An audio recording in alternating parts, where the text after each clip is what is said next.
Hello everyone, I'm Naruto. In this episode, I will introduce the second Hokage, Tobirama Senju. In the story of Naruto, the title of Hokage not only symbolizes strength, but also represents the trust of the entire village. When it comes to responsibility, all the Hokages of Konoha share the same level of dedication. However, in terms of power, the first, second, and fourth Hokages stand out as the strongest. The first Hokage, Hashirama Senju, is the reincarnation of Asura, and is known as the god of shinobi. And the fourth Hokage, Minato Namikaze, is Asura's reincarnation's father. He possesses abilities like flying Raijin, Nine Tails Chakra, Sage Mode, and even invented the iconic Rasengan. As for the second Hokage, Tobirama Senju, at first glance he neither uses Would Release nor Sage Mode, which makes it seem like his elder brother took all the clan's special powers. But when you look closer, the flying Raijin technique that the fourth Hokage is famous for was actually invented by Tobirama.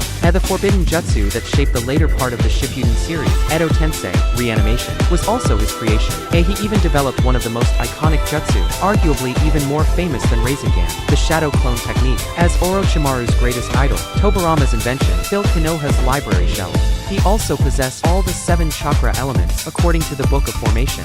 If Hashirama was the god of shinobi who fought using Sage Mode, then Tobirama was undoubtedly the master of ninjutsu. Moreover, Tobirama's talents were comprehensive. Through inventing ninjutsu, he demonstrated not only genius battle IQ, but also incredible mental resilience and political foresight. What allowed Tobirama to fight alongside Hashirama and be deeply feared by Madara was not just his bloodline, but his sheer brilliance. Hashirama and Tobirama were born in chaotic times and had 2 other younger brothers, Kawarama and Atama. Interestingly, their names combined in Japanese roughly symbolize elements of a room. Back then, the concept of ninja villages did not exist. Powerful clans fought independently. Among these clans, the battles between the Senju and the Uchiha were the fiercest. The wars brought heavy casualties and created new grudges, escalating the conflicts further. After Kawarama and Atama were killed in battle, the hatred between the Senju and Uchiha had reached a point of no reconciliation. Tobirama realized early on that coexistence between the 2 clans was nearly impossible. However, Hashirama was a pacifist and happened to form a friendship with Uchiha Madara, the son of the Uchiha clan leader. This friendship offered a glimmer of hope for peace. Unfortunately, just as Hashirama and Madara became leaders of their respective clans, tragedy struck. Tobirama killed Madara's younger brother, Izuna. While the older brothers held back in their battle, the younger ones fought with lethal intent. During a fierce battle, Izuna, who possessed the Mangekyo Sharingan, became overconfident. After years of dueling with Tobirama, he believed he understood him well enough. What Izuna didn't expect was that Tobirama had been holding back a trump card, patiently waiting for the right moment. When Tobirama seemingly fell into a disadvantage and blindly hurled kunai at Izuna, the latter casually tilted his head to dodge. However, when one of the kunai marked with strange symbols flew close, poor Izuna couldn't even activate his Mangekyo Sharingan in time. He was fatally struck by Tobirama's Flying Thunder God Slash. The first time Tobirama unveiled the technique, Izuna may have been powerful and had his own formidable ability, but Naruto's battle dynamics are generally high attack, low defense. Tobirama's cunning, combined with the elusive Flying Thunder God, only required a precise and straightforward strike to take down his opponent. Izuna's death nearly jeopardized the peace between the Senju and Uchiha clans. However, Madara and Hashirama's friendship endured until the end, leading to the 2 clans shaking hands and establishing the first ninja village together. Despite being able to accept the Uchiha, Tobirama never trusted Madara. He advocated for strict rules to maintain order in the village. Madara, being too powerful, would become uncontrollable if Hashirama were gone. Hashirama, on the other hand, trusted Madara deeply, enough to let him name the new village and even consider him for the position of the first Hokage. Tobirama strongly advised Hashirama, "It's fine to nominate Madara as a candidate, but the final decision must be based on the people's vote." Tobirama was clever. He knew that if it came to a public vote, his brother would undoubtedly win. Using democracy as the justification, Hashirama couldn't refuse. Thus, Hashirama smoothly became the first Hokage. Their conversation, however, was overheard by Madara, who happened to pass by the window. Keep in mind that Tobirama's sensory abilities surpassed even Madara and Hashirama. As a teenager, he had once been ordered by his father to monitor Hashirama and Madara's secret meeting. If Hashirama could sense someone outside the window, Tobirama certainly would have noticed too. It was likely a deliberate ploy by Tobirama to sow discord. Later, Madara discovered the secret of the Rinnegan from a stone tablet within the Uchiha clan.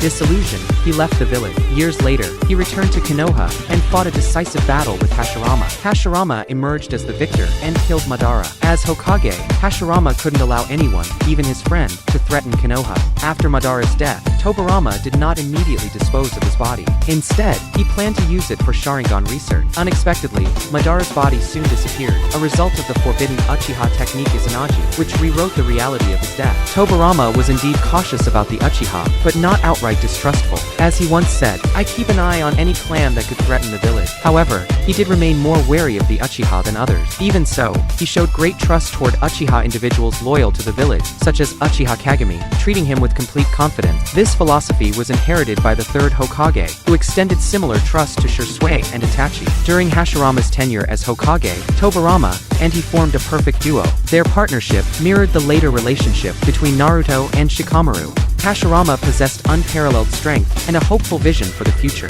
Tobirama had the intellect and strategies to turn those dreams into reality. Together, they convened the first 5 Kage summit in history and established the first peace treaty among Ninja Nation, bringing comprehensive peace to the world for the first time. However, that peace was limited by Hashirama's lifespan. Once Hashirama passed away, the other nations no longer held back, leading to the outbreak of the First Shinobi World War. After officially becoming the second Hokage, Tobirama earned the title of the fastest shinobi in the world due to his flying thunder god technique. Though his strength couldn't intimidate other nations as Hashirama had, he still led Konoha to victory. Toward the end of the war, during the alliance ceremony between Konoha and the Hidden Cloud Village, the Kinkaku and Ginkaku brothers staged a coup. They ambushed Tobirama and the second Raikage. The specifics of the battle remain unclear, but Danzo's recollections reveal that Tobirama did not die on the spot. He managed to lead Konoha's core members through the enemy encirclement. Among them were his 2 disciples, Hiruzen Sarutobi and Danzo Shimura, along with Uchiha Kagami, Mitokado Hamura, and Koharu Udatane, who later became Konoha's elders. However, the elite forces of the Hidden Cloud pursued them relentlessly. Realizing that someone needed to stay behind, Tobirama chose to sacrifice himself to protect Konoha's sapling. Even in this critical moment, his meticulous mind orchestrated attack. He declared that one person must remain as bait, observing who would volunteer. Danzo hesitated, but Hiruzen stepped forward without hesitation. Impressed by his resolve, Tobirama appointed Hiruzen as the third Hokage. Time proved that this decision was a wise one. Although Tobirama Senju perished on the battlefield, his story was far from over. He made a dramatic return in the series through the Forbidden Jutsu he invented, Edo Tensei, Impure World Reincarnation. During his lifetime, Tobirama conducted numerous taboo studies, including analyzing the scientific principle behind the Uchiha Sharingan. He discovered that the activation of the Sharingan was linked to the pain of losing a loved one, which triggered the brain to release a unique chakra that altered the eye's function. This research evidently required live experiment. Edo Tensei Jutsu. Tobirama created this forbidden technique, initially intending it to be used in battle alongside his explosive tag technique. It was never meant to resurrect the dead. Unlike Orochimaru, Tobirama sealed these forbidden jutsus, never intending them to be passed down to future generations. Orochimaru's obsession with Tobirama's legacy. Years later, Orochimaru, one of the third Hokage's disciples, broke into Tobirama's sealed chambers and stole these forbidden jutsu. Among them, Edo Tensei became his favorite, turning him into a self-proclaimed fan of Tobirama's genius. Orochimaru spent years perfecting the jutsu, and during his invasion of Konoha, he resurrected Hashirama and Tobirama. However, this early version of Edo Tensei was flawed. Both Hokage lacked their full power, and their consciousness was completely suppressed. They became mere puppets, only capable of using basic jutsu. Their forced return was disgraceful, attacking the very village they loved and losing to their own student, the third Hokage, who sealed their souls using the Reaper Death Seal, finally setting them free. Hundreds of episodes later, Orochimaru once again resurrected the 4 Hokage, this time alongside the 3rd and 4th Hokage. The circumstances were different. Orochimaru didn't intend to attack Konoha, but instead wanted the Hokage to answer Sasuke's questions. This time, without suppressing their personalities and using White Zetsu's bodies as vessels, the reincarnation was near perfect, allowing them to return with strength close to their living selves. However, this perfection posed a new problem. Orochimaru could no longer control them. Initially, Sasuke questioned the 3rd Hokage about ordering the Uchiha massacre and confronted Tobirama about his claim that the Uchiha were inherently evil. Both Hokage answered calmly and patiently, but when Sasuke directed his final question to Hashirama, asking what defines a village and a shinobi, while revealing his eternal Mangekyo Sharingan and threatening to take revenge on Konoha, tensions escalated. Revenge on Konoha? Tobirama's finger rose, and an overwhelming aura exploded from him, pinning Sasuke in place. Hashirama quickly stepped forward, trying to calm his brother, but their combined chakra pressure terrified Suigetsu, who melted in fear. Orochimaru and Sasuke prepared for a life-or-death battle. Lower your finger, Tobirama. Hashirama commanded sternly. Got it. Don't randomly unleash chakra, big brother. Tobirama lowered his finger reluctantly. Hashirama awkwardly smiled, but their overwhelming presence had already frightened those facing them into total stillness. Suddenly, Tobirama sensed a familiar chakra. It was Madara Uchiha. The current battlefield was in chaos, and the Ninja Alliance was on the brink of collapse. Without hesitation, Tobirama was ready to head straight to the front line. However, Orochimaru interjected. "You're bound by the Edo Tensei technique. If you want to go to the battlefield, first answer Sasuke's question." Tobirama sneered. "You're mistaken. I invented Edo Tensei. Your technique can't bind me." But as soon as he spoke, Tobirama was slapped by reality. Orochimaru had infused Hashirama's cells into the technique, strengthening the binding power. Even Tobirama couldn't break free. When Orochimaru attempted to restrain Hashirama as well, he realized something unsettling. "This is bad. That guy isn't bound at all. He could take me down anytime." Hashirama smiled warmly. "Don't worry, Orochimaru. Let's first resolve this young man's concern. If we ignore him now, he might become the next Madara." Hashirama then shared the story of his friendship and rivalry with Madara, as well as the founding history of Konoha. Moved by his words, Sasuke looked at the 4 Hokage and made a decision. "I can't let this village waste Itachi's sacrifice. I'll protect it." Finally, the 4 Hokage arrived on the battlefield. At that moment, Edo and Madara had summoned the Ten Tails and were about to deliver a final blow to the Ninja Alliance. The 4th Hokage used Flying Thunder God to bring the 3rd Hokage to the scene first, while Tobirama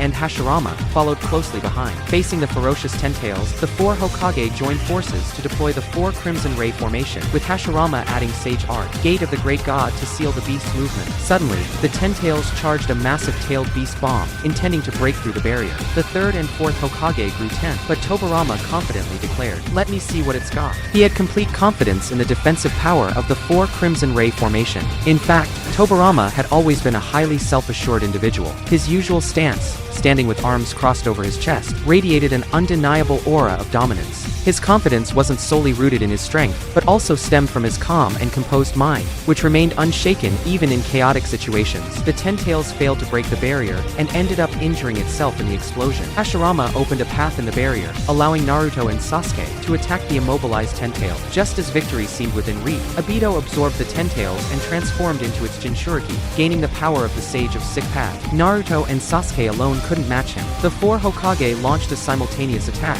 but Hashirama's real body was held back by Madara. He could only send a wood clone, which was instantly defeated by Edo. However, the clone managed to entangle Edo briefly. Seizing the opportunity, Tobirama used his signature technique, the mutually multiplying explosive tag. This technique involved layering countless explosive tags in a continuous cycle of detonations, focused on a single point, creating devastating damage. However, due to the risk of self-injury, it could only be used effectively with Edo Tensei. Despite its impressive power, it was just an explosive technique. If Conan's 6 billion explosive tags couldn't kill Edo, Tobirama's tags were no match either. At that moment, Edo had fully controlled the Ten Tails within him, and launched an aggressive attack on the group. Using a truth-seeking ball, he severed the 4th Hokage's arm and, while Minato escaped using the Flying Thunder God technique, Edo managed to stick a truth-seeking ball onto him. The deadly orb was about to detonate among their allies. Just as the situation seemed hopeless, Tobirama sprang into action. He summoned a shadow clone and used the Flying Thunder God technique, teleporting in front of Minato to take the explosive truth-seeking ball away. In a flash, he teleported behind Edo, dragging both him and the impending explosion far from the battlefield. It turned out that during his previous use of the mutual multiplying explosive tag, Tobirama had already marked Edo with the Flying Thunder God seal.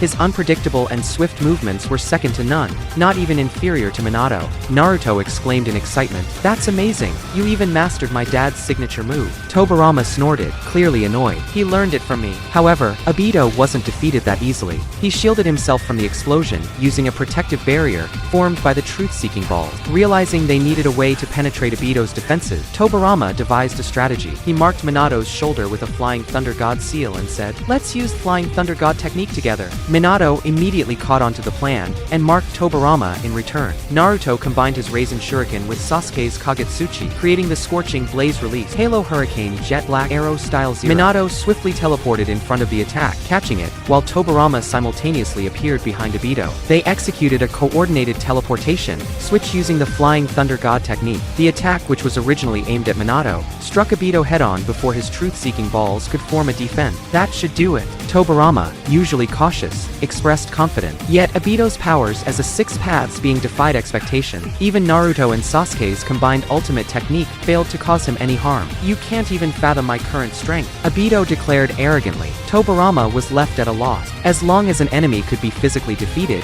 he feared nothing. But Obito seemed invincible. At that critical moment, Gamakichi from Mount Mayaboku suddenly sprayed sticky liquid at Obito. Surprisingly, Obito reacted as though it was a serious threat, defending himself with two truth-seeking balls. Tobirama, ever perceptive, noticed this anomaly. Unlike previous attacks that were effortlessly neutralized by Obito, the sticky liquid wasn't dissolved upon contact. Such a cautious response to a seemingly trivial attack was unusual. Tobirama quickly formed a hypothesis. Could it be, he mused, that while he is immune to regular ninjutsu, he can't defend against senjutsu? Tobirama and Naruto decided to test their theory. Naruto infused senjutsu chakra into his Rasengan, while Tobirama used the Flying Thunder God technique to teleport Naruto behind Obito. As expected, the senjutsu-enhanced Rasengan successfully injured Obito. Although Obito quickly regenerated, they had discovered his weakness. All they needed now was a sufficiently powerful senjutsu attack to defeat him. Sensing a threat, Obito summoned the Ten Tails and simultaneously charged 4 massive tailed beast bombs. He also activated a stronger version of the 6 Crimson Yang formation, which had previously trapped the combined efforts of the 4 Kage, sealing everyone inside the barrier. Tobirama asked Minato, "Yon Daime, can you transfer 2 of the bombs?" Minato responded, "Without a marked target, even transferring 1 is my limit." However, Tobirama's question suggested that he might have a plan to handle 2. That's when Naruto had an idea. He remembered sharing the Nine Tails chakra with everyone earlier. If Minato connected his chakra to Naruto's, they might be able to use the Flying Thunder God technique to teleport everyone out of the barrier. Using this method, they successfully escaped the 6 Crimson Yang formation. Tobirama praised Naruto. "That's a clever application of the Shadow Clone principle." Naruto grinned mischievously. "Wow, Second Hokage, you really know a lot about my Shadow Clone technique." Tobirama snapped irritably. "I invented that jutsu. It's my Shadow Clone technique." Clearly, Tobirama's frustration over the lack of copyright protection in his era was quite amusing. The group launched a fierce counterattack. Naruto and Minato bumped fists, simultaneously entering Nine Tails mode and merging it with Senjutsu chakra. In this state, their attacks became lethal to Obito. Tobirama became the ultimate support, grabbing a massive Nine Tails construct in each hand and teleporting them behind Obito. However, after being continuously ambushed by the Flying Thunder God technique, Obito became wary and fortified the areas behind him with defenses, preparing for their next move. The Senjutsu-enhanced giant Rasengan clashed with Obito's truth-seeking orb, creating a violent shockwave that sent both sides flying. This time, Obito sensed a tremendous threat. Realizing the danger, he summoned the Ten Tails Divine Tree, intending to initiate the infinite Tsukuyomi prematurely. After an arduous battle filled with relentless efforts, Naruto and Sasuke unleashed the combined power of Susanoo and Kurama, supported by the entire allied shinobi forces. They finally defeated Obito. Meanwhile, Hashirama had a near-fatal showdown with Madara, leaving both in dire state. Hashirama was immobilized by black rods, and Madara was pinned down by the Myojinmon. Just as victory seemed within reach, Black Zetsu, who had been lurking for millennia, suddenly controlled Obito and forced him to use Rinne Rebirth to revive Madara fully. Unlike Edo Tensei, which could only bring a shinobi back with power close to their lifetime, Rinne Rebirth achieved true resurrection. Hashirama, already exhausted and depleted from his battle with Madara, was powerless to stop him. Madara absorbed Hashirama's Senjutsu chakra, gaining the combined power of both the Uchiha and Senju clans. Now possessing the Rinnegan, Hashirama's cells, and formidable chakra, Madara became a near unstoppable force. He used the Rinnegan's limbo border jail to swiftly capture all 9-tailed beasts, including Kurama from within Naruto. Seizing the moment when Madara had just captured the tailed beast, Tobirama attempted a sneak attack from behind, using the Flying Thunder God Slash. He knew Madara's weakness was his back, but Madara was prepared. He narrowly dodged Tobirama's strike and knocked the kunai from his hand. Tobirama then initiated the second stage of the Flying Thunder God Slash, teleporting to the position of the fallen kunai for a follow-up attack from Madara's blind spot. The tactic was reminiscent of Minato's battle strategy against Obito in the past. However, Tobirama's attempt failed. Madara impaled him to the ground with black rods. "You've worn that tactic thin, striking when the opponent believes victory is assured," Madara said calmly. "I haven't forgotten how my brother fell," he continued in a detached tone. "Unfortunately for you, Senju, fate favors me now. The once legendary speed of the first Hokage's brother has been reduced to this. There's a reason neither of you brothers can return to your former glory, whether by chance or design. And now the battlefield belongs to me. Madara, known for his unrivaled strength and pride, unexpectedly showed rare humility in front of Tobirama. There were only a handful of opponents Madara acknowledged, and Tobirama was now one of them. Tobirama, immobilized except for his mouth, still refused to give up. Even in such a dire state, he managed to shoot a few water needles to distract Madara when Sasuke arrived. However, Sasuke's sneak attack failed, and Tobirama could only watch helplessly as Madara seemingly killed Sasuke by piercing his heart. With Naruto stripped of Kurama and Sasuke on the brink of death, it seemed like the two main protagonists were done for. Madara then turned his attention to Obito, intending to reclaim his other Rinnegan. Tobirama, powerless to act, watched Sasuke's life slipping away. Just then, Kabuto made a surprising entrance. Having been redeemed by Itachi's Izanami, Kabuto had shifted from enemy to ally. He was now a master of medical ninjutsu, armed with Orochimaru's advanced knowledge, Hashirama's cells, and in sage mode. Essentially, Kabuto had become a walking miracle healer. Under Tobirama's brilliant guidance, they managed to pull off the impossible and save Sasuke from death. Soon, Orochimaru and his team also arrived. Upon seeing Tobirama pinned to the ground by Black Rod, Orochimaru smirked and teased, "Well, isn't this the great second Hokage, Tobirama Senju?" Tobirama, maintaining his pride despite the grim situation, replied stoically, "Yes, it's me." Even in defeat, the second Hokage carried himself with dignity. Meanwhile, Naruto and Sasuke, revived and empowered by the Sage of Six Paths, were ready for their grand comeback. They led the final charge against Madara and Kaguya, ultimately emerging victorious. With peace restored, Tobirama and the other resurrected Hokage had fulfilled their mission. It was finally time for them to return to the afterlife. Thanks to the Edo Tensei, Tobirama had once again protected the village even after death. His role was complete. And that's the end of this episode. If you enjoyed the video, don't forget to like and subscribe to my YouTube channel. This is Narratolysis, and I'll see you next time.